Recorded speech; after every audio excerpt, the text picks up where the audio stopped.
باب الحوائج موسیٰ کاظم، باب الحوائج موسیٰ کاظم، یا باب الحوائج ہے موسیٰ کاظم، یا باب الحوائج ہے موسیٰ کاظم، ہے کس بے کس کا لاشا ہے پلے بغداد۔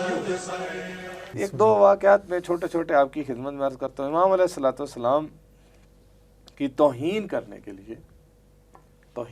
کے لیے ہارون رشید نے جادوگروں کو بلایا اور دسترخوان پہ بٹھا دیا، یعنی کھانے والی ٹیبل پہ بیٹھ گئے، جادوگر بیٹھے ہوئے تھے، اور وہ جو ہے جب امام علیہ السلام کے سامنے کھانا رکھا گیا تو جادوگروں نے جادوگری کے ذریعے سے وہ کھانا امام علیہ السلام کی بارگاہ سے ہٹوا دیا۔ اب امام کی حکمت امام جانتا ہے، یہاں پہ امام نے لمحہ بھر کی دیر نہیں کی، موجود دیوار پہ شیر کی تصویر کو حکم دیا کہ فوراً ان جادوگروں کو کھا جاؤ۔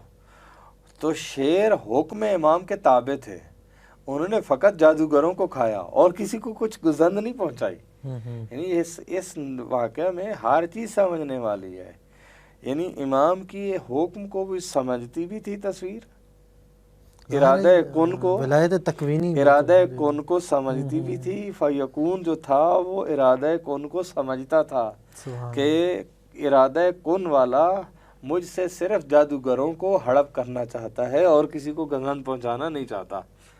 تو فوراً وہ تصویر جو ہے وہ شیر بنی اور انہوں نے جادوگروں کو کھا لیا، اور ہارون رشید تو بے ہوش ہو گیا، وہاں بیٹھے ہوئے سارے باقی جو ہے وہ مال جو تھے بیٹھے ہوئے پریشان بے ہوش ہو گئے۔